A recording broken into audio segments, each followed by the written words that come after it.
قرآن حکیم کے اندر اللہ رب العزت نے ارشاد فرمایا، کیا ان لوگوں نے پرندوں کو نہیں دیکھا جو تابع فرما ہو کر فضا میں اڑتے ہیں، جنہیں بجز اللہ تعالیٰ کی کوئی اور تھامے ہوئے نہیں؟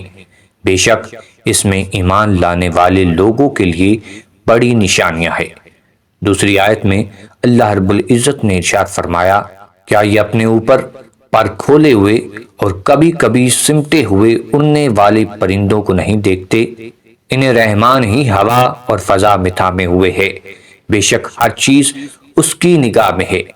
عربی لفظ امسا کا مطلب ہے کہ ہاتھ سے کسی چیز کو پکڑ لینا، روک لینا یا کھینچ لینا تاکہ وہ شے توازن میں رہے۔ اس سے یہ حقیقت سامنے آتی ہے کہ اللہ ہی وہ ذات ہے جس نے پرندوں کو تھامے ہوئے ہے۔ اللہ ہی پرندوں کو طاقت پرواز عطا کرتا ہے اور انہیں فضاؤں میں سہارے دیتا ہے۔ یہ آیات اس بات پر زور دیتی ہیں کہ پرندے قوانین خداوندی کے تابع ہوتے ہیں۔ جدید سائنسی اعداد و شمار سے پتہ چلتا ہے کہ پرندوں کی چند قسمیں ایسی ہیں جو اپنی پرواز اور نقل مکانی کے لیے بڑی جامعیت رکھتی ہیں۔ یہ عمل باعث حیرت نہیں کہ کچھ پرندے طویل پرواز کا نہ تو کوئی تجربہ رکھتے ہیں اور نہ ہی کوئی انہیں ان اڑانوں میں رہنمائی فراہم کر رہا ہے، مگر پھر بھی وہ دور دراز کے پرپیچ راستوں سے گزر کر ایک مخصوص منزل پر پہنچ جاتے ہیں۔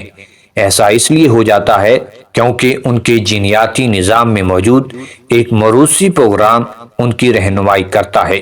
وہ جہاں سے اڑتے ہیں وہاں ایک طویل اڑان کے بعد معینہ وقت پر واپس بھی آ جاتے ہیں۔